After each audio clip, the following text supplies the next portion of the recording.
Anyway, good evening everyone, and thank you so much for being here. So what I'm hoping to do is to sort of introduce you to 3 different frameworks, and having listened to whatever you have presented in the morning, I have a feeling that some of these theoretical concepts that I'm going to discuss will sort of help you quite a bit. But before I sort of get into the text, there are a couple of things I want to say.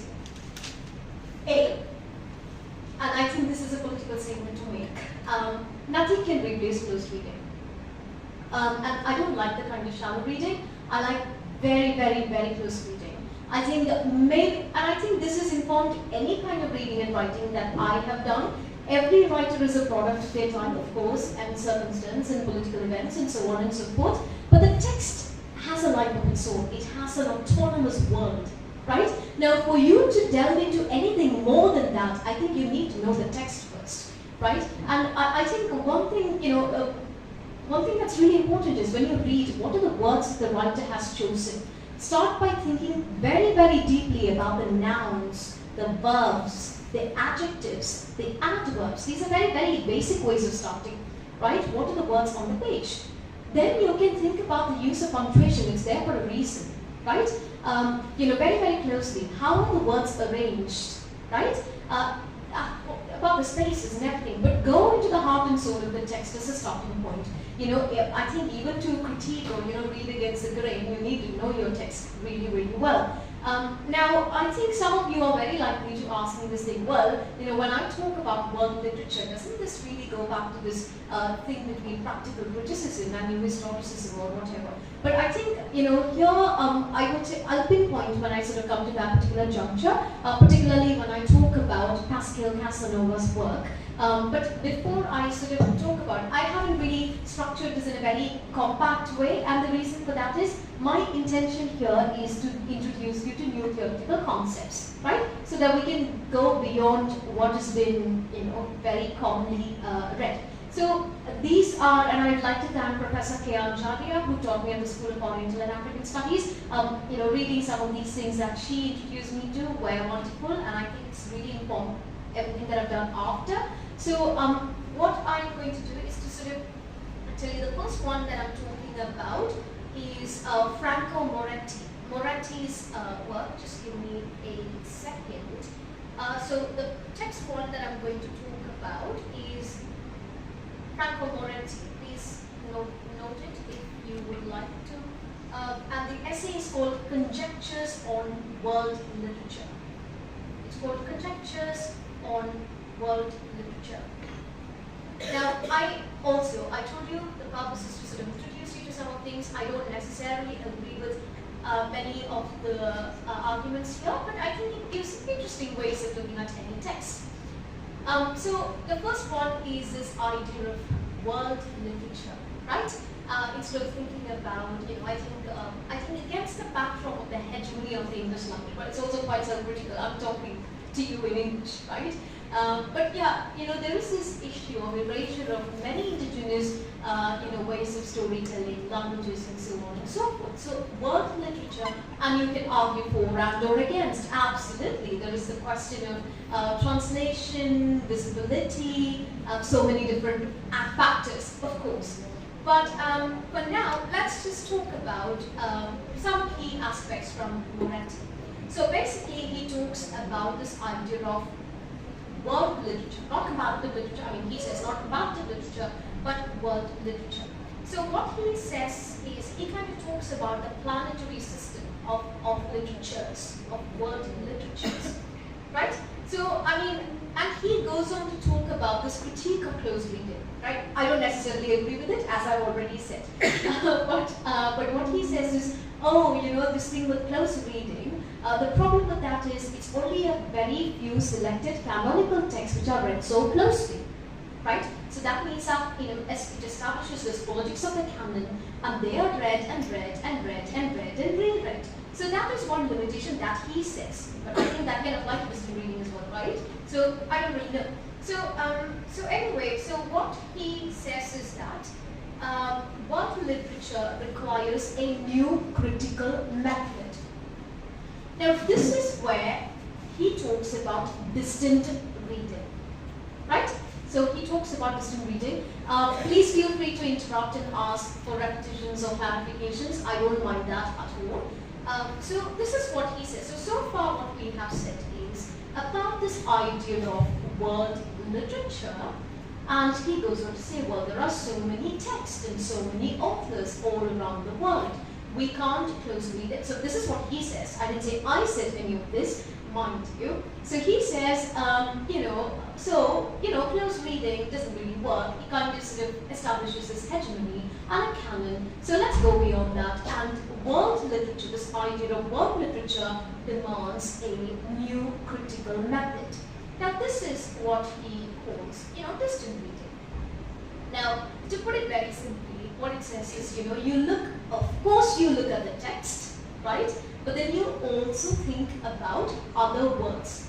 I will clarify this when I talk about Pascal Casanova. But for now, what he says is, well, look, I'm going to read this. I will borrow this initial hypothesis from the World System School of Economic History, right?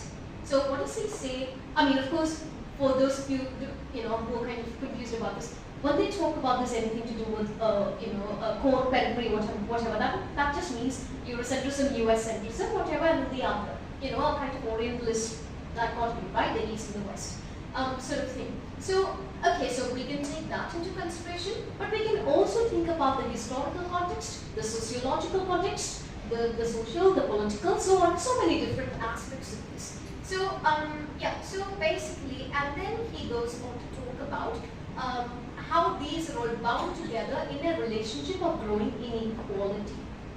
Right? As in, I think there are many ways to read this, and I think one of the ways of reading this would be, okay, what are the inequalities that authors from the non-West deal with against the backdrop of the hegemony of the English language? Am I clear? Okay, so basically, they go on to talk about, so he talks about, this kind of hegemony of the English language, right? So basically, what that does is, where it erases a lot of other cultures and languages and literatures and so on and so forth, right? Yeah. So now, for example, he goes on to talk about interference. Interference means it's a relationship between literatures. Every text borrows from every other language, and then there is a kind of give and take, right?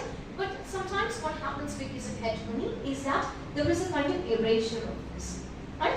Then you can think about questions such as, I don't know, maybe you can think about linguistic imperialism, right? When your language gets replaced by another language, there are so many things that you can't really convey in the colonizer's language, right?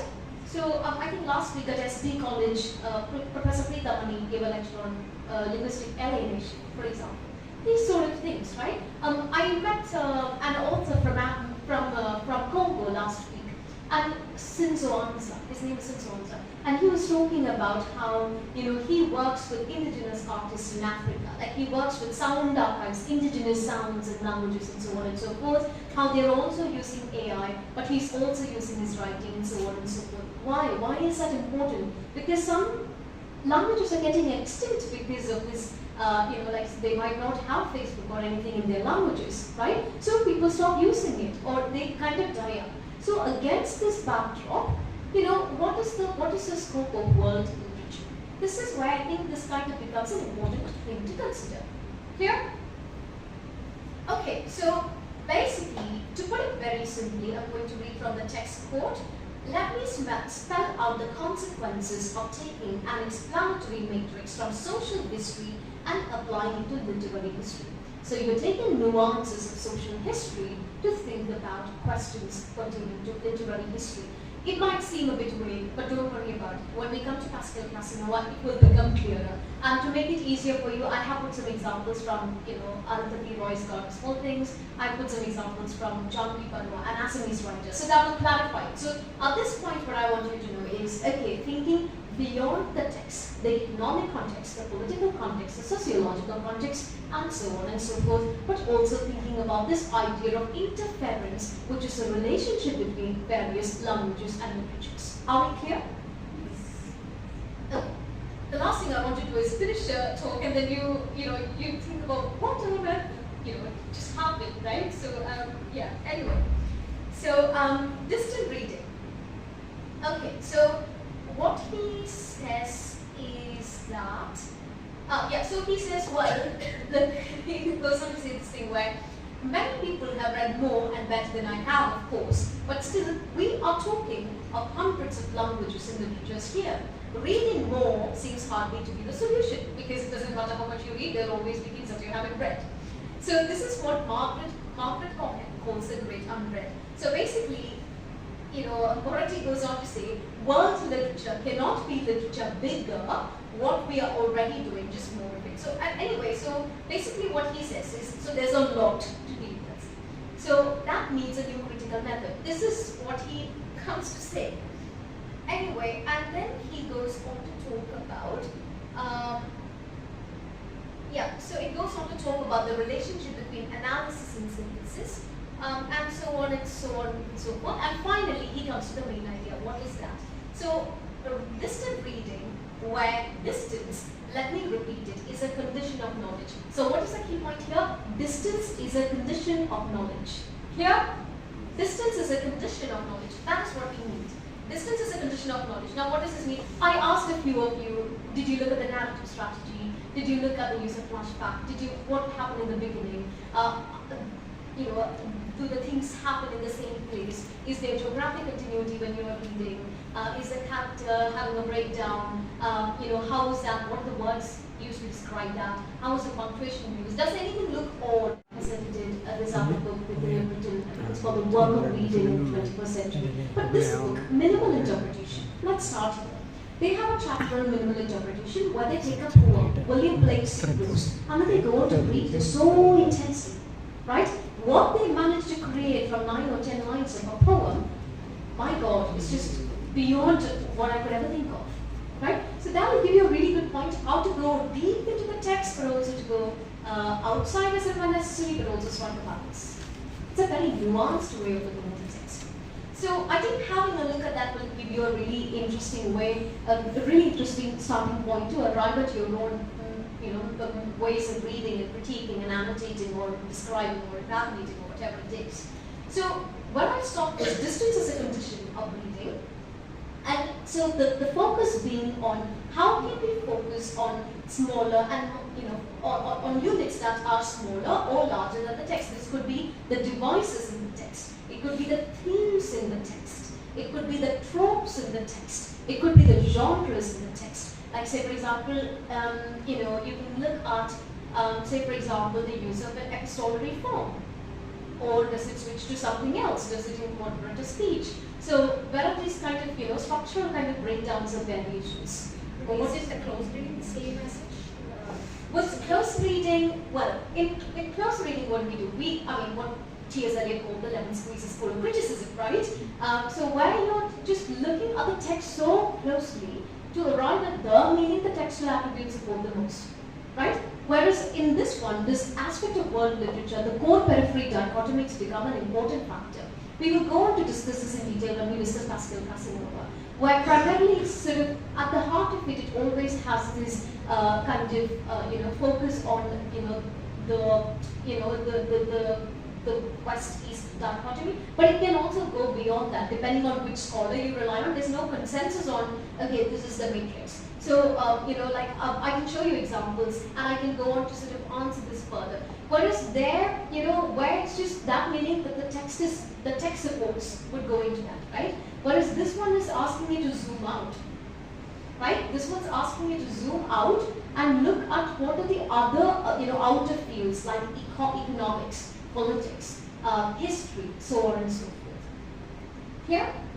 But I'll add to that. I just want to sort of create a skeleton and then fill in the gaps. That's my vision for this lecture or talk or whatever you call it.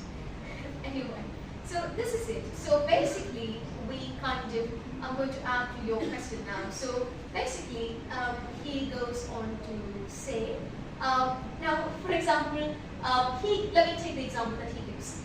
Let me give you an example of the conjunction of distant reading and world literature. How does this connect to world literature? So your question, right? How is this different? So go on, let's have a look at this. An example, not a model. again, I said there's no consensus on this. And of course, my example based on the field I know, right? So, and he goes on to say, elsewhere things may be different. He does say that in the text. And he says, a few years ago, introducing Kojin Karatani's Origins of Modern Japanese Literature, Frederick Jameson noticed that in the takeoff of a modern Japanese novel, the raw material of Japanese social experience and the abstract formal patterns of Western novel construction cannot always be welded seamlessly. Right? Say, for example, I think, but I don't want to get into Induleka and whatever it is, but then, a Western form mingling with a local content, but also I think later he goes on to add the local voice as well, a local narrating voice. So they have some kind of contestation, right?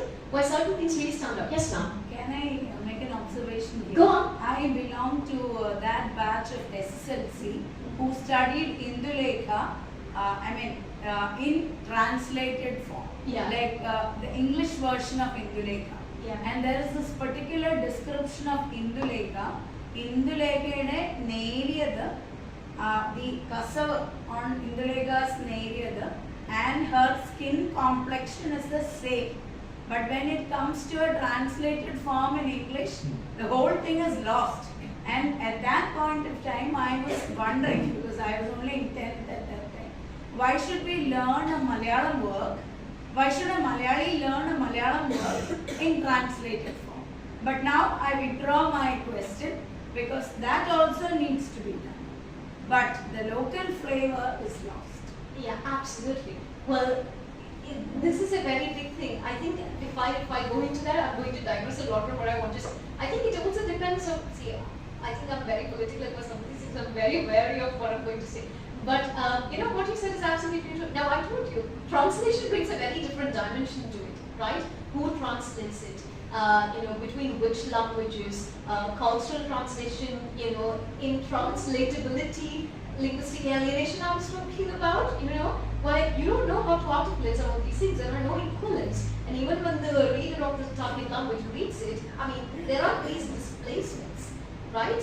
I don't know, I'm thinking about what's very intranslatability and all kinds of things now. Anyway, but you get the point, right? So these are all things that the text complicates. But at the same time, you can also look at some of these, say for example, these, like you said, there are these, losses in translation, but you can also read that as a characteristic in which, which kind of heightens what can't be captured in the target language, right? So, which is also something that it does, but it depends on whether you're working with the source language or the target language and for what purpose. Is that a project on world literature or is that a project on translation studies? Will really inform your methodology and your reading of it, right? So that's something. Anyway, but a great question and a very relevant question. I'm not really sure. I think I feel a bit inconclusive and I'm very open about it. So that's that. So basically, you can sort of, so what was he talking about? What are the other attributes that really you kind of gain some distance from the text to explore what else is possible. Clear? Yeah? Any questions? Okay. So, So, and then he kind of goes on to say, look, when a culture starts moving toward the modern noble, it's always as a compromise between foreign form and local materials. Anyway, and then he goes on to talk about how they go against the grain of national historiography and so on and so forth. And then basically he goes on to say, how else can we look at this as a study of the struggle for symbolic hegemony across the world? Right? So how can we look at this as the struggle for symbolic hegemony? So there is always this inequality in terms of visibility, in terms of access, and so on and so forth. So how do these texts then become sites of registering that disillusionment or that street protest? Clear? Okay, so these are just starting points. So how do historical conditions appear as sociological form of the text? Right? Sociological conditions. Say I give you the example of the hypertrophic narrator, for example, and yeah, so that's it. So I have taken some aspects of this. Now, because this is an essay which requires more for quiet reading and thinking, I'm going to use some of these keywords that we use: distant reading, zooming out of the text, reading, how historical conditions reappear as sociological form in the text. Is that much clear? That's what we need from this. I'm skipping over quite a bit, but I think I have a feeling this will become clearer when we look at Casanova. So that's why I'm sort of, moving over to Casanova. Now, Casanova, Pascal Casanova, and I'm sort of talking about her essay, Literature as a World. This is the essay, Literature as a World, the 2005 essay. Now, I can summarize this very, very easily in, basically what she says is, okay, there is a text, right? But then she also says there are also, other aspects. I'd say, for example, the historical, the political, the economic context. All these contexts are also there for a text, right? Now, what she proposes is a world literary space. So what she proposes is a world literary space. What on earth does that mean? It means that you have to mediate the autonomous world of the text. You are looking at the text as a world of its own, as an aesthetic world of its own, but you're also navigating, you're also reading it in tandem with its economic, political, and other worlds. Clear? Yeah? But the entire discussion is set against the backdrop of the core periphery dichotomy, that is the east-west dichotomy. Clear? So let's just have a look at this. So Pascal Casanova borrows extensively from Bordeaux, right? Who writes about the literary field and the habitus and whatever. So how do institutions inform individual, preferences and so on and so forth? This idea of the global literary field. Anyway, so basically it focuses on the singularity of literary works and their corresponding positions in a national and translational literary system. So it also looks into the question of Brodel's discussion of world economy, right? As in, so basically it looks at the core periphery dichotomy, as the east-west dichotomy as well. So basically, what does this mean? There is, of course, the power relations between the dominant culture and the dominating culture, right? So against this backdrop, there is a struggle for the writers. There is a struggle for symbolic capital. Clear? Yeah? Because of the inequalities in the system, in the literary system, writers fight for symbolic capital, or struggle for symbolic capital. Now, what she calls the world literary space is a space that mediates between historical, political, and economic context and the aesthetic autonomy of the text. Clear? Clear? What I'm going to do is I'll just discuss some examples because I think, I don't want anyone to find this difficult because it's actually very easy. So for example, let me take, I don't know, have you read Janvi Barua? She's an Assamese writer who writes in English. And Janvi Barua has this collection of short stories called Next Door. You should read it, so beautiful, such a small book, Next Door.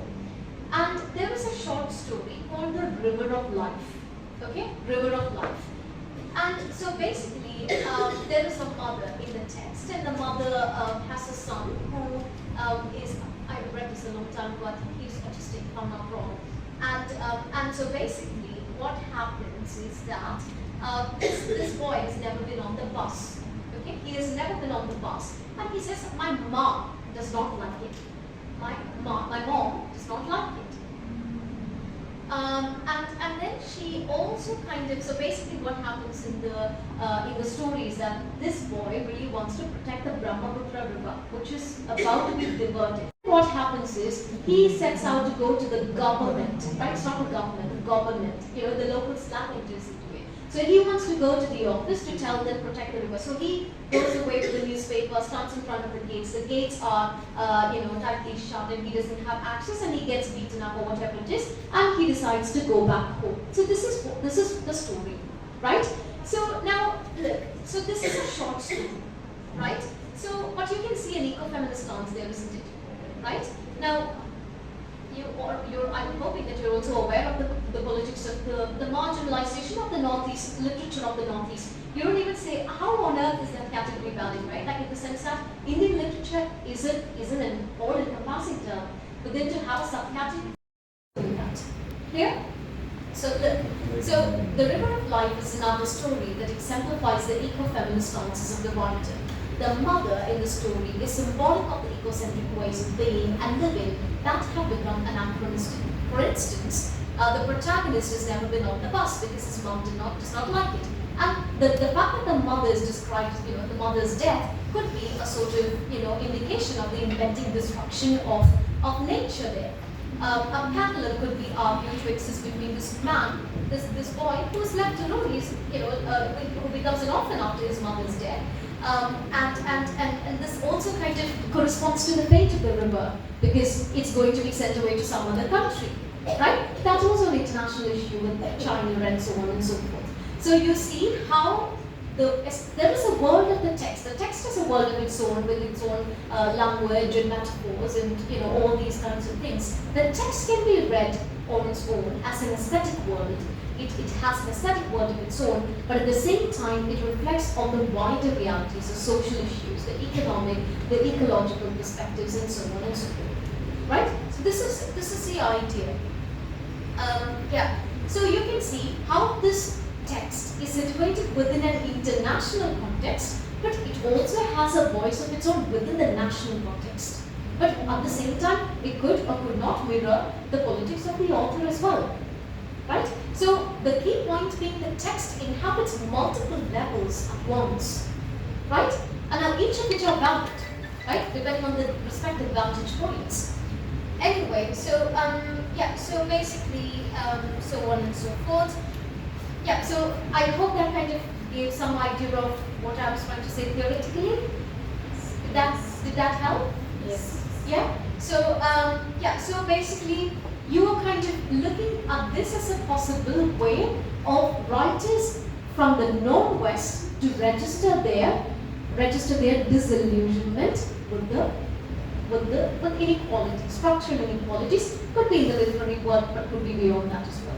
Clear? Now, so this is, I only taken bits and pieces from each of these essays. How much time do we have left? We start later. Stop at 3:30.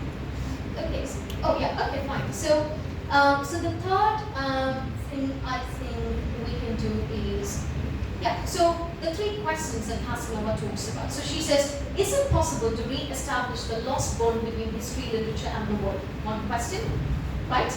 But I have my disagreements with this question. But anyway, because I told you, my intention is to introduce you to an entirely different range of theoretical frameworks. Doesn't necessarily mean I agree with all of the claims in these texts. Can literature itself be conceived as a world, right? And C, can exploration of territory help us to understand the link between literature and history? Well, anyway, what she goes on to say is there is a direct post-colonialism. So she talks about post-colonialism here. And she says, well, post-colonialism posits a direct link between literature and history. That's one that is exclusively political. Right? Anyway, so there are all kinds of struggles, political, social, national, gender, ethnic, and so on and so forth. So, in short, what does she say? She says, you have to strike a balance between internal criticism and external criticism. Clear? But keeping in mind that core periphery dichotomy. Clear? Yeah? What is this Internal criticism is like, you're looking at the text as a world of its own. You're sort of reading the text, where the text becomes really important, but that politics of the East-West dichotomy and the economic, political, social, and other ramifications become equally important and registered in the text. As an articulation of the writer's struggle for symbolic capital against the backdrop of Eurocentrism or US-centrism. Yeah, so that would be looking at the social, political, other kind of words. Yeah, I think the focus through and through is on that kind of dichotomy and the struggle for symbolic capital in the literary field. Yeah. Okay. Okay. So, like, say, she goes on to talk about all these Eurocentric indicators. For example, the Nobel Prize, right? So beyond the text, she also goes on to talk about the domain as such. She kind of talks about this idea of Greenwich meridian of time, where something Western kind of becomes a standard for everything in the world, kind of becomes quite normative and prescriptive. Yeah, well, I have skipped quite a lot of the essay because of time constraints, of course.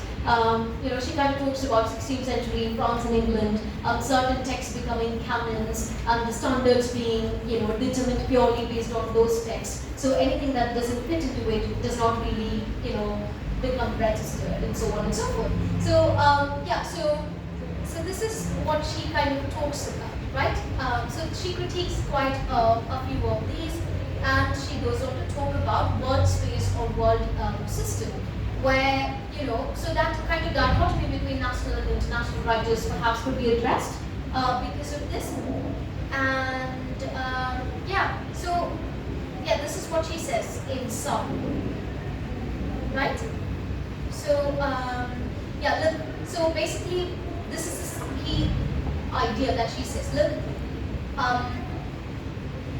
so it is informed by all the inhabitants of the Republic of Letters, each of them differentially situated within their own national literary space. So they have a national significance, there's a local significance, and then there is the international politics that kind of critiques.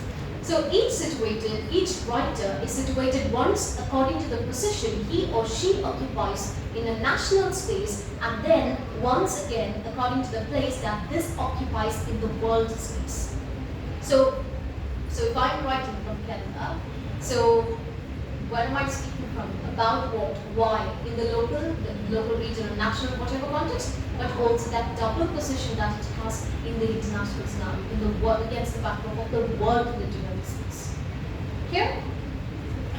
Isn't this the same as the man in the milieu statement that was made by Victorians? Isn't that the man in the milieu? I'm not very sure about it. I haven't read into that much about that to say something substantial, but I would love to read it and come back to you. So if you could tell me more about it, I can have to think about it. Because I think they talk about the man in the milieu. I think this was propounded by French literary critics like that. Okay. I'm not very sure. I also have to go back. Yeah, thanks for that. Man in the middle. Thank you so much for that. I will come back to that as well. So these are some things. Now coming to the third component, the ecological, whatever aspect of this, which is where I want to talk about Michael Niblet's essay. Michael Niblet's essay, sorry, just give me Just spell that name. Michael Niblet, Michael and Niblett. Michael Niblet.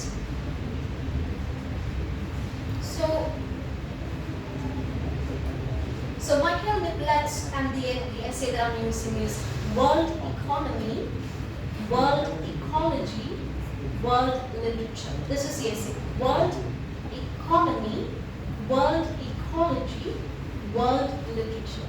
You see multiple words, right? So here, look, I'm just going to take the crux of this essay for our discussion now. So, well, in short, this essay kind of says, the literature of the capitalist, so what he says is, world literature is the literature of the capitalist system. I mean, of course, any country that was colonized was, exploited, people were exploited for labor, for land, and so on and so forth. So this is literatures of the world, are registers, they are kind of literatures of the world capitalist system. Clear? So this is what leads into that sort of discussion. The literature, as the literature of the capitalist world system, world literature registers the transformations in world ecology that have been both cause and consequence of the transition to and subsequent reorganizations of the capitalist world economy. What does that mean? What are the changes that happen to the environment, of the environments in all these places because of the colonial or the capitalist integration into the capitalist economy? Now, how do literary texts register this? Right? So, well, the text has an aesthetic word, but it also has a very important word where it is registering these ecological implications of the integration into the capitalist system. Here, I hope my points are very clear. First essay, we looked at distant reading.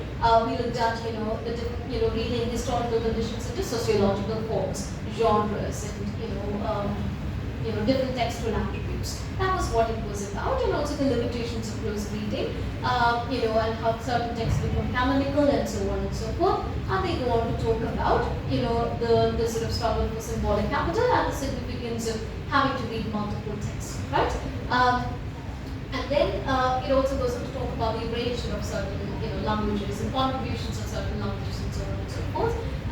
Then it talks about interference, relationship between languages and literatures and so on and so forth.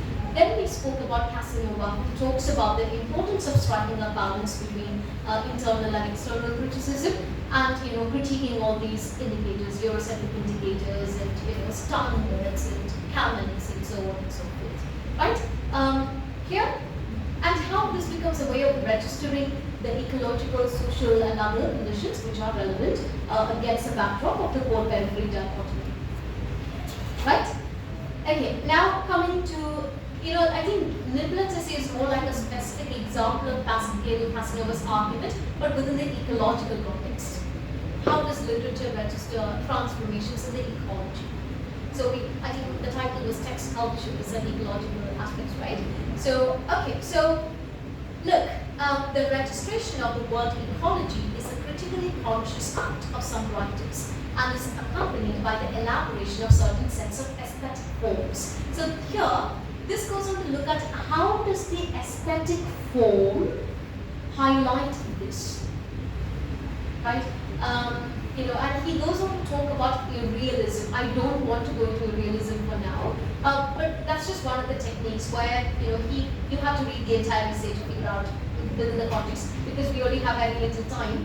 He just discusses that as one example of this. It could be even, say, for example, if you're discussing, I'm just giving you a random example, all water becoming black and everything black, for example. So when I'm sort of repeating that image or that color or whatever, that really strikes out, becomes a striking attribute of the text, then that is one way of registering the ecological impact, for example. That's the kind of stuff that it's talking about. How does the text register it? How does it, what techniques does the writer use to register that impact in the environment? Here, I had published an essay some time ago about how Arundhati Roy does this in The God of Small Things. In the descriptions of the Meenachal River, she goes on to talk about, let me see if I can find that excerpt. She goes on to talk about, okay, look at the changes in color, that happened in the history house, the boats, look at the pollution that it's causing, all of these little things, and you never see that, of course she's writing from a very, very close examination of her surroundings, but then how she fits it into a story that has a very different world of its own, is how she registers it. Look, she's writing for a global audience, right? Right, 1997, the very important prize, people around the world reading this. Along with that story, she's also registering her protest about what this has done to the ecology. Here, so this is the idea that she's talking about. Well, it has a world of its own, it has a story of its own, it has a life of its own as a no world, but it has something of its own. But along with that, this is also happening. Is a thing. Here? Okay. So the registration of the word ecology is a critically conscious act. Look, the word is critically conscious act of some writers, as is accompanied by the elaboration of certain sets of aesthetic forms. So where certain aesthetic forms become tools for this. It could be the imagery, it could be, the adjectives, it could differ from text to text, right? And then as he adapts Jameson's argument to underscore that discontinuities, please note this, discontinuities in peripheral literary work mediate the disruption of local socio-ecologies and Newtonian cycles in consequent transformation into a world ecology. For example, again, these are random examples that I'm thinking about. When I'm telling you about something and I'm suddenly starting to talk about something else, and then the reader has lost me, there's some kind of disconnect suddenly. Now that could be a textual strategy, right? To kind of to register something. So it could be, there's no one way of talking about it. I think different authors have done different examples. Now if you read Diblet's essay, Diblet gives so many examples, okay, with this writer from this context doing this or that, right? So yeah, so that is that. Okay.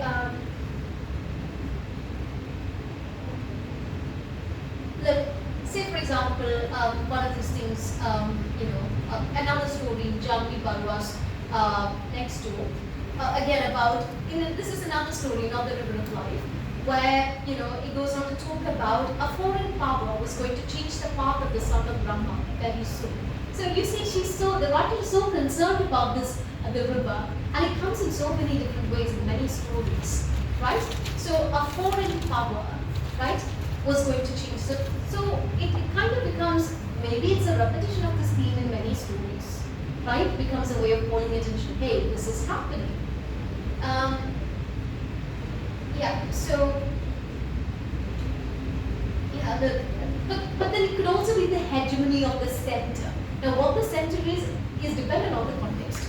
The center could be the Europe, US, but could also be, look, for example, for an Assamese writer who lives in Bangalore, when she writes this story about, this boy wanting to go talk to the government to protect the Brahmaputra River. Mind you, his disability also speaks. So someone who is autistic cares so much about the river. He, in the story, he kind of holds his newspaper report and shows people, come, let's go protest, and no one listens to him. So anyone who is equipped, quote unquote, in the stereotypical sense, does nothing about it. Whereas this autistic boy feels so strongly about it that he leaves a place that he's never been to go do something about it. But why he's beaten up? So that raises questions of agency and so on and so forth, state power and so on and so forth. So look, Dada had noted, and in the event of any doubt, there is always a Supreme Court. Shantanu sat it straight. The Supreme Court. That was worth knowing about. The place to go when in doubt. Where is this place? He had asked. In Delhi, the capital of this nation, Dada answered. There was a refuge after all, a place to go in times of trouble. And then what happens there, when he goes there, he gets beaten up. So it raises questions about something else altogether, right? There are many ways of reading this, right? Yeah, also the spellings here, through its government. And also, I think she also does a very fascinating job with, she registers the trees, the plants, everything that's so indigenous to that area. That doesn't happen out of vacuum. I'm sure she's done so much time studying the flora, the fauna, the types of grass, the types of snakes, I don't know, so many things. So where that fiction is also a product of a very different kind of research about the indigenous, whatever, and considering especially the history of the Northeast and questions of marginality since the colonial times. Well, it also has colonial history to it, right? But I think it also has a decolonial vision to it, where, that's the difference between decolonial and post-colonial. Post-colonial is a post. Decolonial means you're also going back to what happened before. Let's try to revive these indigenous systems of knowledge. So now I told you, you can do a post-colonial thing about it, a decolonial thing about it, but you can also look at state violence and this, which is also a thing for the Northeast, right? But also, about law and literature, another thing. So there are all these worlds, and all of which, in any of the cases, the author occupies a regional or a national, kind of space, but also a space in the global literary space. Right? I hope that has clarified it. Yeah? Okay, so this is what he says. These are discontinuities in the narrative. That is, what is it that so striking about the narrative of the text, and how is that registering the disruptions goes to the environment? Clear? He calls these discontinuities in the narrative. Now, for example, for this text, it could be the Assamese words that come through and through, right? Too many words. It could be that. It could be how very much is researched the plants and animals and geography and so on and so forth. It could even be it's like the sort of processes or movements of the water, whatever. It comes with that's also a very different kind of knowledge, right? Indigenous knowledges, regional knowledges, and so on and so forth. Okay, but why is she writing the story in English? Perhaps to get the global attention, right? The global visibility. Well, you could think about all these things, but also say, well, she's just a novelist, or she's just a short story writer, writing a story the way she wants. Equally valid, isn't it? Right? So, yeah, so these are like, another example. She goes on to talk about the bees fly down to Assam and settle on Simolu trees. They build their hives and suck honey from the flowers around. They have to defend honey in their lives against many enemies. Giant spiders, wasps, ants, even man. Still they survive. So where the enemy becomes the man, right? So there is also that kind of, debunking of the anthropocentric perspective, right? So it goes beyond the human in many cases as well. So it depends on the individual politics as well, right? So yeah. But both the stories discussed are autonomous literary worlds. These are also stories in themselves with their own aesthetic worlds, which have nothing to do with the regional or the national issues that they're trying to represent. No, right? But they also have a kind of mediating space as well, right? Where the Western form of the novel or whatever it is combines with these indigenous knowledges or the local voice storytelling. Okay, you can also think about realism or imagery or metaphors or personification, right? Now, what is really interesting about this is, even if you don't know anything about the history of the Northeast, when you read these stories, it connects to you because of the fact that it is a story and it expects no previous knowledge from you. Here, however, it represents its politics in its own ways, consciously and or unconsciously, right? So that way, they become parallel territories. This is the term that Casanova uses, parallel territories, where there is intrinsic criticism and there is an external criticism. Clear?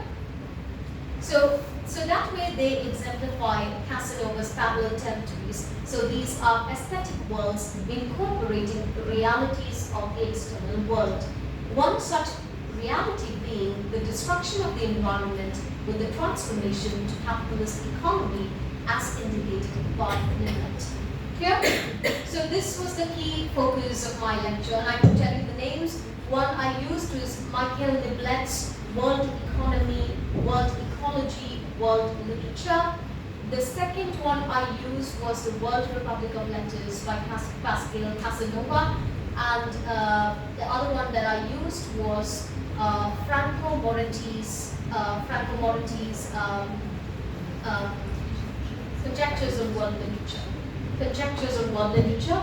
And before I wind up, I would like to say my heartfelt gratitude to Professor K.R. Ajaria, who made me fall in love with this subject at the School of Oriental and African Studies. I went to 3 other universities in London, but no one has captured my heart as K.R. has it so has. So I'm really, really grateful to her. And now, if you have questions, please feel free to ask.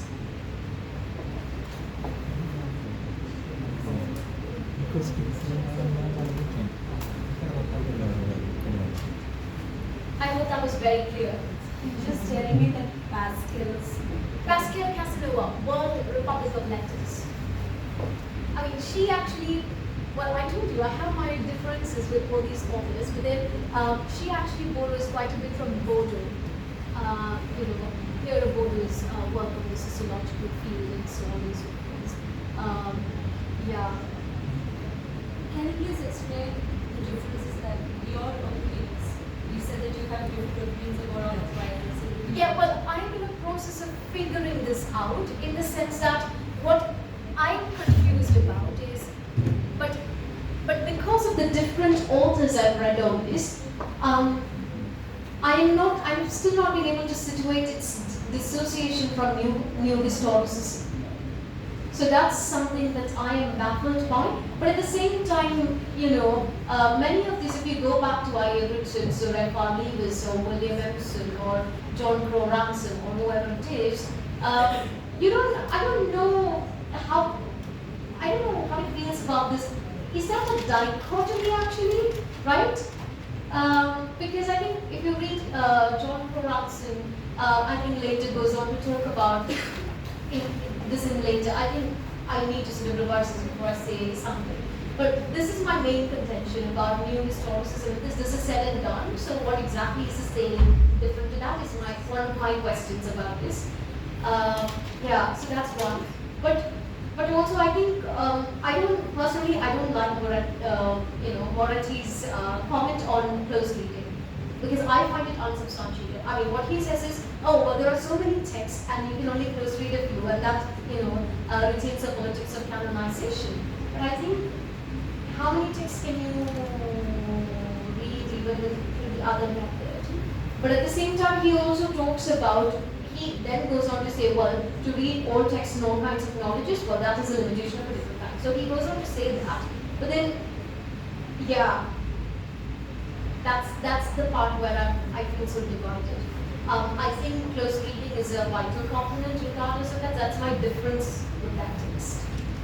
If a person is reading purely for entertainment purposes, then he or she would choose not to do all reading, right? Maybe in academia or maybe through research, we want to study a lot about the text, then we may resort to close reading. Otherwise, if you are reading for...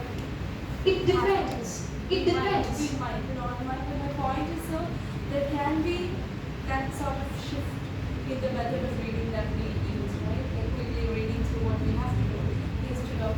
My question is, do you think that every book has to be adopted close reading, or with the purpose that we have, we can have other ways of reading a book? For me, well, I will tell you, I think I was disillusioned with this expectation to do it, and I think personally for me this was a journey. So like I said, I think it depends, I think one has to do what works for them, what they choose to do. But I think this is why sometimes studying too much of literature, the way it has to be studied, I've been disillusioned with it. I think that was one of the reasons why I jumped from literature to liberal studies, which was so liberating, For me, it was truly liberating, because I remember, I think this was when I was at Aluva University, I had to write this essay on Spanish poetry. I remember this. And all these poets I loved so much, like, Garcia Lorca, Pablo Neruda, and sometimes when you close read some of these things and do all kinds of things that you're expected to do, you lose that intimacy with the text. That's what happened to me. I was like, I am never doing an essay on something to do with this. Because, yeah, so that was my experience with this, because if you can't think for yourself and read it the way you want to read it, I don't know, that's something. I think so everyone has a different relationship and a different feeling. You might find close reading suffocating, I might find it liberating. So I think that's one thing. But it also depends on the focus of your research, right? Are you interested in the form? Are you interested in the structures or something? Are you interested in the theme? Are you interested in, things like that? So are you interested in the translation? So what is the focus and what is the method that your study requires will inform that, I think. So that's one thing. But having said that, yeah, I don't know. I think with poetry and different texts, I think I have a different answer for each, depending on the form. But for me, one of the reasons, I can only speak about my personal experience, maybe because I love poetry too much, I decided I'm not doing anything academic about it. So that's just me. So I found it unbearable. That's my honest answer. I found it so unbearable to the point that I branched off into development studies and human rights with world literature, because like this theory gives me the framework to read too much into the text, but also get out of it when I want to. So that's been my journey with it. Yeah, thank you. For me, like I always felt that like cross reading is very limited.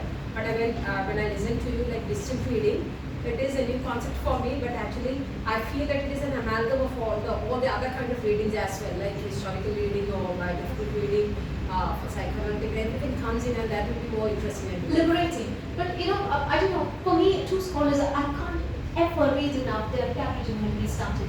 Like how they do it, I don't know, they have a wonderful way of balancing it out. But having said that, I'm somebody who finds so much joy in close reading, for whatever reason. Perhaps it's the fascination for, I don't know, maybe because I like to read out loud, I had a teacher in school who used to read so beautifully. From 8 to 12 standard, she was my English teacher. So I go home, hide in the room, and try to read like her, read out like her, trying to be like her. So for me, I started reading, doing this since I was in school. That's how I know the poems by heart. So I tend to read, I sit sit alone for some time, as often as I can, and I read out and I just happen to remember it.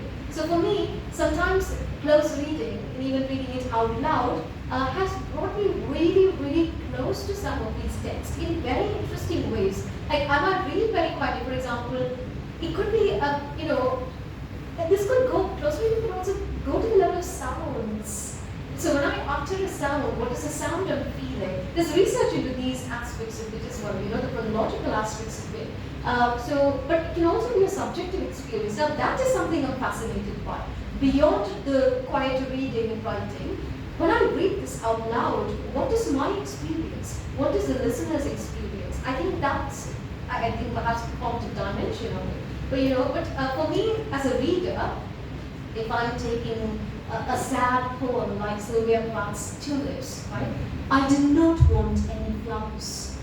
I only wanted the light of my hands turned up, and they are turned. So when I'm reading something like this, it's what are each of these verbs doing there? I did not want any flowers. Oh, please don't give me flowers. So I go on thinking, want, need. How is that distinguished? So for me, close reading is a very interesting thing I love to do. But that need not be your experience. It also depends, do I have a deadline 5 hours from now? Or can I take my own time to do it the way I want to, when I want to? I think that's also another thing. But yeah. I don't know if I answered it, but yeah. I think even Chaucer, you can take stuff like this with Chaucer as well, right?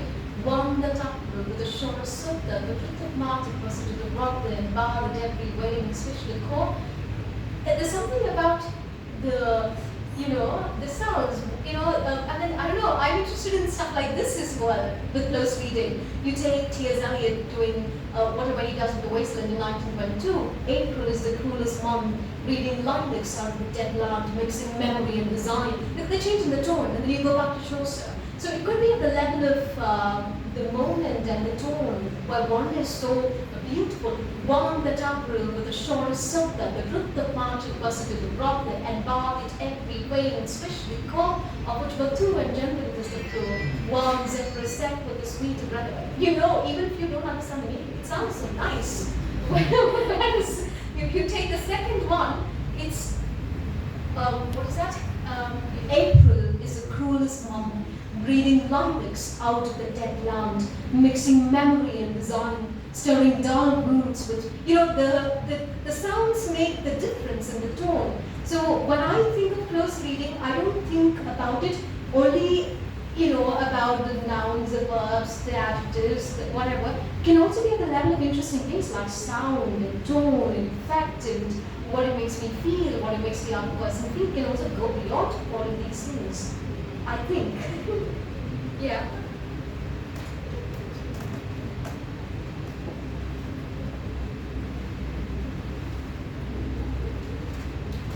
Any more questions?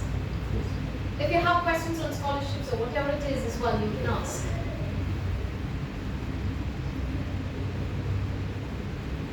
If there's anything, you can get my email and on Facebook or whatever it is, and I'm more than happy to reply. So thank you so much everyone for... Could you recite a poem? Oh, okay. A favorite poem. So back on 3:30. So can I take 5 minutes, or should I be something very, very short? Poem. A poem of Salil, any poem, and your own, then do both. Oh wow. Okay. That is something, right? Okay. So this poem is a very special poem. I had no idea it would become one poem. I kept writing for 6 months, and it just became one. So this has a story. It's a poem about poems, I think. Also some weird experiences I had. So I went and lived in the countryside in Somerset. I live in London, so I moved to Somerset during the pandemic for 6 months. There was a church, a 12th century church. I did not know, that's the place where Sir Francis Drake married Elizabeth City. I had no idea. So this is a very Gothic church. It looks very scary. 18th, 19th century tombs all around. And then there's a board which says, oh, these are the soldiers who died in the world wars. and all these beasts are carved everywhere. It looks very scary actually. Very old church during the pandemic. No one's anywhere. It's a countryside. There's very people. So the door was locked and I'm standing there and it says virtual services only. Because of the pandemic, everything is online. So I really wanted to go inside, but I'm also terrified, right? It looks so scary. So, but I had a moment. I remember standing there. I was thinking, Philip Larkin's church going, right? I don't know what this acquittal frosty bar is worth, but it pleases me to stand in fancy. I don't know what's going on there, but something about wanting to go inside and finding something. So this was the moment when this poem started, and then what happened was I went in and it looked quite scary, and then I don't know, something about this feeling. You have these feelings where you go somewhere haunted and you kind of think, I don't know whether it's all these Malayalam movies or, what is that, when they're picking up something or whatever it is. I don't know what it was, but I was thinking, okay, what is this thing? Some daunting feeling, some scary feeling that I kept thinking about it at night as well. And that night I remember waking up, some sounds on the wooden floor. I was living in a very old house. So all these things, random things that happened over 6 months became a poem. Every time I pass an oak tree, I would always remember a stanza from Kubla Khan. This stanza in Kubla Khan, a damsel with a dulcimer in a vision once I saw. It was an Abyssinian maid, and on her dulcimer she played singing on Mount Abora. Could I revive within me her symphony and song? To such a deep delight would win me, that with music loud and long, I would build that dome in air. I don't know why, every time I would think about the same stanza. So these random things like this all ended up in a poem. It's called Exmoor. So it's set in a place called Exmoor. So it's me kind of describing the walk, the place and the walk and whatever I experienced. Okay, it goes like this. From the old school house to the right is an empty country road to a tiny Taunton village, Monsilver, beside brambles and blossoms, where bluebells crisscross daisies and foxgloves in the Exmoor. A mystic oak ogles a pheasant's gone rhyme. The wind winnows over willow tops, with budding white daffodils huddled up by the silver stream. Dyed sheep heedlessly sleep and stealth of frosty hills. Older stone houses on either side reminisce Sir Francis Drake's wedding at the All Saints Church. Old stone houses, 19th, 20th, 21st century tombs retell death's deadline, occasionally with a bell, ambushed in every stroke of the clock, tick-tock. In unison on the rear side, tremor unnoticed, memorials and martyrs of the Great War.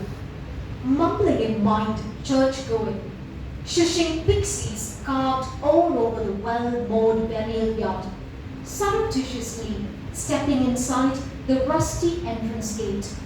I see no invitation, a notice for instant departure, a warning, warding off viruses of death, mass death, surreal, real death, indefinitely virtual services only.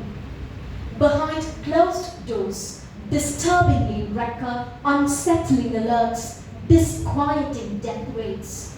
In the air stir sirens, mutating permutations of angst, anxiety, uncertainty. From the desolate church, I walk home, 100 yards away, pausing beside purple clematises, crabapple blossoms, and magnolias in the yard. Startled, I hold as a horse neighs. Haven't I heard it wrong? Must it not be a mistaken noise from the Northly Arms? Shuddering, I fear carved birds and bees from the moored cemetery yard. Will they scuff wood floors at night, asking to revisit, to unbury anachronistic histories? Anxiously walking back and forth, wishing to think instead about the glossy chalet door, on it silhouette of the green grapevine twined around thorny shrub rooftop.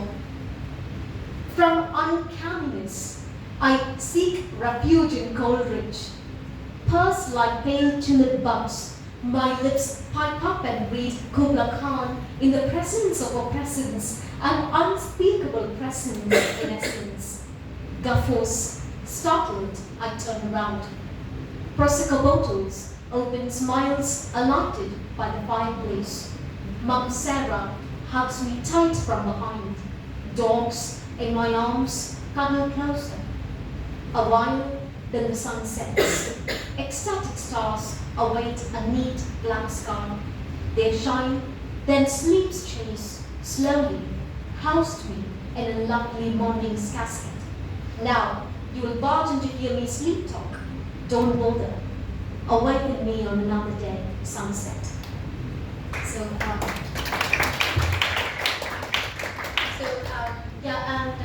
is that it? Another poem. Oh, can I read Still I Rise by Maya Angelou? That's a poem that everybody connects to. I don't know how much of this I remember, but I can try. Still I Rise by Maya Angelou. You may write me down in history with your bitter, twisted lines. You may taunt me in the very dirt, but still like dust I rise. Does my sassiness upset you? Why are you beset with gloom? Just 'cause I act as if I'm oil wells pumping in my living room. Just like suns and like moons, with the certainty of times, just like outspringing time, still I rise. Did you want to see me broken, bowed head and lowered eyes, shoulders falling down like teardrops, weakened by my soulful cries? Does my haughtiness offend you? Oh, don't you take it awful hard that I dance as if I had diamonds at the meeting of my thighs. You may shoot me with your words, you may cut me with your eyes, you may kill me with your hatefulness, but still, like life, I rise. Does my sexiness upset you? Don't you take it awful hard that I dance as if I had diamonds at the meeting of my thighs? Out of the huts of history's chain, I rise. Up from a past that's rooted in pain, I rise. Sorry, I forgot. I think I mixed it up. But anyway, I'll just leave it at that. Thank you so much. I think I really want to thank Professor Vinny and everyone in the department, and also everyone at the college, Manu sir, Anand sir, who's been the reason why I'm here. So thank you so much to him. I've been here before last year as well, and to sort of have an audience, who are so receptive, but also very happy to give constructive comments, and I think Sir's talk in particular, in the morning, I was blown away by the kind of, how comprehensively he could summarize that sort of chronological critique, present that chronological critique of the Western canon, and then move on to talk about how that connects to or is relevant in comparison and in conversation with what's happening now, but against the backdrop of the AI. But it was also very transdisciplinary. The transdisciplinary spirit of it was mind-blowing because he talked about literature, talked about philosophy, he talked about chess, he talked about technology, he talked about translation, he talked about cultural studies. I mean, in between he was talking about mathematics, he was even talking about, to Sutoy, for example, about coding and creativity and so on and so forth. So it was very nuanced, very broad, but very comprehensive, very crisp, easily understandable, and it was his humility, everyone's humility here, your receptivity, your openness to listen and critique. I could also learn so much from the paper presentations. You would have seen me, I was taking notes through and through, I was writing critiques, I was writing notes. So that was very, very enriching. Thank you so much for having me here. And everyone here has been so kind, and the hospitality is just so wonderful, to sort of ask if you reach, that you need some help, to give tea and coffee everything on time. When you teacher in particular, I really appreciate your approach, how approachable you are, how warm this has been. So I'm really grateful to each and everyone here, and I so look forward to coming back sometime in the future. Thank you so much, everyone, and have a lovely afternoon.